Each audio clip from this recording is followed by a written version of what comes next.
이번 영상은 정시에서 3강탈하는 이유와 합격하는 방법에 대해 알려드리겠습니다.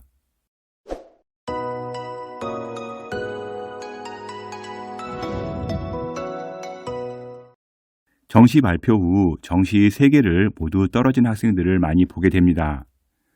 3개를 모두 상향으로 쓴 학생도 있겠지만 분명히 안정이나 적정을 썼음에도 떨어지는 경우는 비일비재합니다. 컨설팅을 하면서 재수생 이상 학부형이나 학생은 상당히 불안해하는 경우가 많습니다.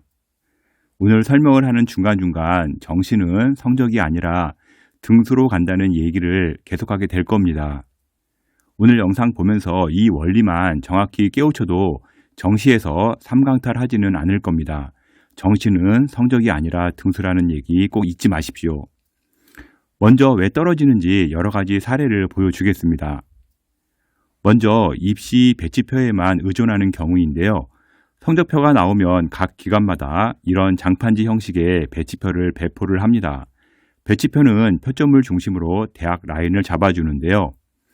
한눈에 보기는 편하지만 과목별 배분을 알 수가 없기에 디테일하게 분석이 불가능하게 되어 있습니다. A 학생과 B 학생은 동일하게 표점이 360점이 나오는 상황인데요. 먼저 A 학생 같은 경우는 국어가 130, 수학이 120, 탐구가 110이 나오고 B 학생은 국어가 120, 수학이 130으로 일단 이제 국어 수학에서 차이가 나는 것을 알 수가 있습니다. 이런 학생들이 이제 입시 배치표만 보고 360점 대학에 지원을 하더라도요. 각 대학마다 과목 관영배에 따라 학교별 환산 점수는 달라지게 됩니다. 먼저 A 학생 같은 경우 국어가 30%, 수학이 45%, 탐구가 25%인 대학에 지원할 시에는 120.5가 나오지만 B 학생 같은 경우는 같은 표점이라도 122점이 나오게 됩니다. 즉 A라는 학생은 수학이 45% 반영 시 120.5, B는 122점이 나오기 때문에 등수가 뒤로 밀리게 됩니다. 즉 같은 표점이라도요. 본인에게 유리한 대학은 무조건 100% 있는데요. 이 대학을 찾는 게 정시의 핵심이라고 보시면 됩니다. 정시 배치표만 보고 지원하는 오류를 범하지 않기 바랍니다. 정시 혼자 분석하기 되게 어렵습니다. 분석하기 어렵다면요.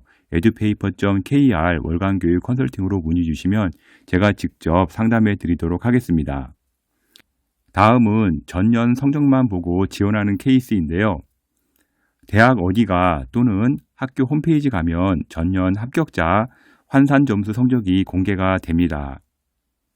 전년 합격자 성적과 동일하다고 올해 합격이 될까요? 물론 합격 확률은 높겠지만요. 표점이 매년 바뀌기 때문에 대형 사고가 날 수도 있습니다. 예를 들어 연세대의 5년간의 한산 컷을 보게 되면 점수차 변동이 심하다는 것을 볼 수가 있습니다. 먼저 2023년도와 2024를 비교해 보시면 되겠는데요. 2023년도에는 70% 컷이 708점이었습니다. 그러나 2024년도에는 714점으로 점수가 올라가는 것을 눈에 볼 수가 있을 겁니다.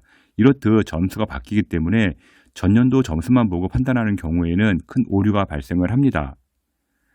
연대만 그런 게 아니라 고려대학도 상황은 비슷합니다. 2023과 2024를 비교해 보면 2023년도에는 667점이었지만 2024년도에는 682점으로 컷이 확 올라가는 것을 한눈에 볼 수가 있습니다. 이렇듯 환산 점수만 보고 판단하는 경우에는 에러 확률이 크기 때문에 이렇게 할 시에는 3강탈 바로 나올 수가 있는 겁니다. 대학 환산 점수는요. 시험 난이도에 따라 표점이 바뀌기 때문에요. 매년 무조건 바뀐다고 보시면 되고요. 또한 상위권 대학 같은 경우는요. 탐구에서 변한 표준 점수도 있기 때문에 전년 환산 성적은 정말 의미가 크게 없습니다. 컨설팅 할 때 전년보다 환산 성적이 높으니 무조건 원하는 대학 쓴다고 하는데요. 이것을 설득시키고 이해시키기가 가장 어렵기도 합니다. 전년보다 원하는 대학에 환산 성적 높다고 절대 합격하는 것도 아니고요. 또한 낮다고 무조건 떨어지는 것도 아니며 매년 달라집니다.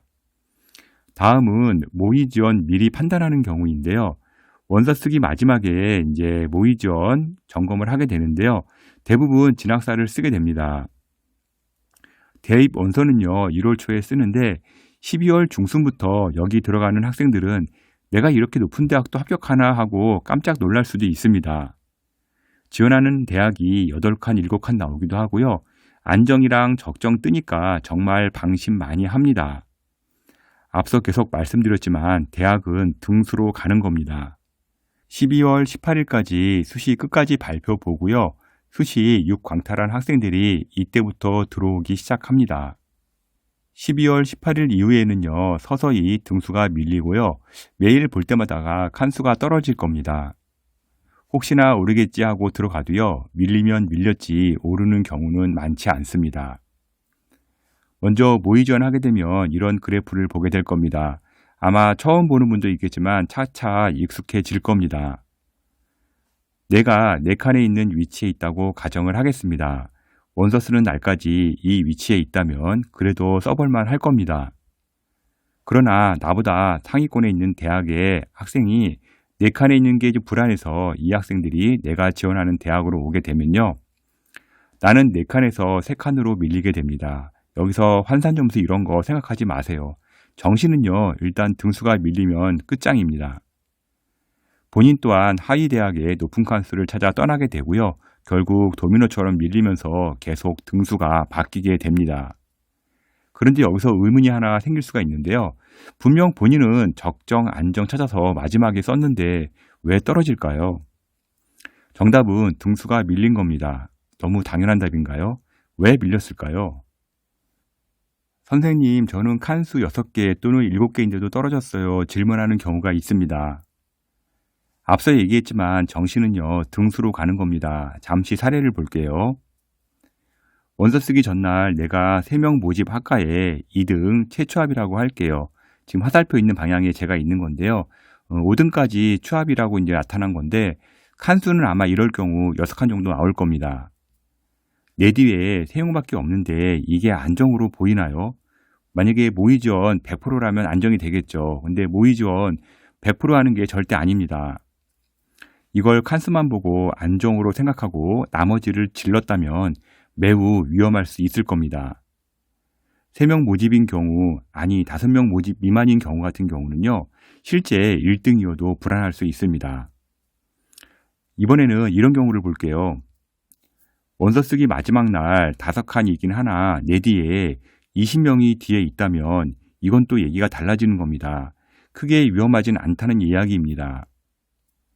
즉 모의 지원 칸수만 보고 7칸은 안정이고 5칸은 불안하다는 개념을 바꿔서 생각하기 바랍니다. 등수가 안정인지를 먼저 보시기 바랍니다. 내 뒤에 몇 명인지 이게 정말 중요한 거지 앞에 몇 명 이건 중요하지 않습니다. 다른 사례를 잠시 볼게요. 그래프 보는 방법 한 가지 정도 더 알려드리자면요. 이런 그래프가 있을 때 내가 1등이면 제일 좋겠죠. 그러나 항상 1등일 수는 없는데요. 내 위치가 현재 화살표 지점에 있다면 해당 학과에서는요, 유리한 고지에 있다고 보면 좋습니다. 비슷한 점수대에서 내가 0.1점 유리한 그 무언가가 있어서 이렇게 그래프가 형성이 된 건데요. 등수로 가는 거기 때문에 0.001점만 높아도 그건 위너가 될 수 있는 겁니다. 이번에는 반대로요. 내가 이런 위치에 있다면요. 빨리 이 학과는요. 빠져나오는 게 좋습니다. 환산 점수 0.01점 차이로 뒤로 밀리는 학과이고요.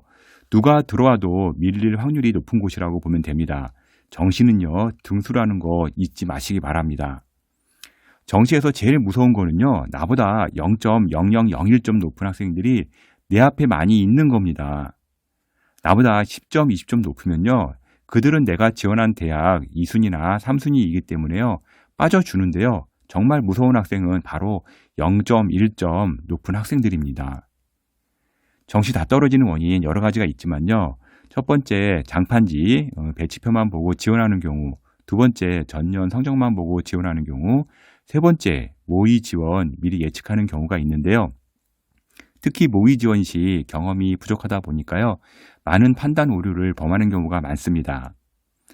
남들도 불안하면 대학은 낮춥니다. 나보다 점수 좋은 학생들 상위권 대학에서 3칸, 4칸 나오면 그들도 6칸, 7칸 나오는 곳 쓰고 싶어 합니다. 미리 샴페인 터뜨리지 마십시오. 마지막으로 중상위권 학생들은요. 정말 주의할게요. 다구는 없다라고 생각하셨으면 합니다. 중상위권 학생이 가나 떨어지고 다군에 합격했다면요. 가군, 나군에서 다군보다 더 좋은 학교를 갈 수 있었는데요. 가군, 나군 원서 지원을 잘못한 경우가 많습니다. 하위권으로 가게 되면 가나다군 의미는 크게 사라지게 됩니다. 그러나 중상위권 학생의 경우 반드시 가군, 나군에서 합격 전략 세우기 바라고요. 정시 원서는 2장이라고 생각하기 바랍니다. 정시 다 떨어지는 원인 네 번째 이유인데요. 가군, 나군을 2, 3지망으로 쓰고요. 다군을 1지망 상향 지원하는 경우입니다. 중상위권 학생의 경우 다군을 1지망 상향 지원하는 경우인데요. 먼저 다군의 가장 상위권 의대를 볼게요. 가톨릭 관동대, 계명대, 고신대, 단국대, 대구 가톨릭대, 동국대, 순천향대 이렇게 있습니다. 이 대학들은요. 치대 떨어지고 쓰는 대학들이 아닙니다. 인서울 수도권 의대에 잘못 써서 떨어지면 쓰는 대학이고요. 다군에 딱 하나 있는 치대, 국립 강릉 원주대가 있는데요. 여기도 한의대 써서 떨어지는 경우가 아닌 치대나 의대를 써서 국립 강릉 원주대 치대보다 더 높은 치대를 쓰거나 아니면 의대를 써서 떨어지는 경우에 쓰는 대학인 겁니다. 한의대도 2개밖에 없고요. 동국대랑 상지대, 그 많은 약대도요. 다군은 3개밖에 없습니다. 계명대, 순천대, 제주대. 다군에 딱 하나 있는 수의대가 있는데요. 제주대가 있습니다. 수의대에서 가장 낮은 수의대이긴 하지만요. 점수는요. 다른 수의대보다 결코 낮지 않습니다. 상위권 대학부터 이렇게 시작되기 때문에요. 다군을 1지망 상향으로 쓰는 것 자체가 어불성설이 됩니다. 중상위권 학생은요. 가군, 나군에서 합격하는 전략으로 원서를 써야 할 겁니다. 원서 쓰기 전날 떨어진다고 판단이 되는 학생들은요. 대규모 이동이 있습니다. 이론적인 원칙으로만 돌아가지 않는다는 것이 이 시판이기 때문에요. 각자 처한 상황에 맞게 잘 쓰기 바랍니다. 중요한 건 내 앞에 등수만 볼 것이 아니라요. 내 뒤에 등수도 꼭 봐야 한다는 점입니다. 그리고 펑크는 선택받은 0.1% 소수의 일이지 흔하게 겪을 수 있는 일이 아니며 작전 실패 시 본인이 감당할 피해가 매우 클 수 있습니다. 내가 가고 싶은 대학교 학과 50% 컷, 70% 컷에 합격하면 못 간 건가요? 가급적 너무 욕심 부리지 않았으면 합니다. 100% 컷에 걸려 문 닫고 가고 싶은 욕심을 부리면요. 반대로 문 앞에서 컷을 당하는 불상사도 생길 수 있습니다. 그렇게 합격하는 학생의 경우는요. 정말 소수이기도 하고요. 정상적인 지원 시 정말 쓰기가 어렵습니다. 정시 3광탈의 이유이기도 합니다. 컨설팅 문의가 많이 들어오는데요. edupaper.kr로 연락 주시면요. 제가 직접 상담해 드리도록 하겠습니다. 지금까지 정시 3강탈 이유를요. 월간교육 컨설팅 이세용 대표가 전해드렸습니다.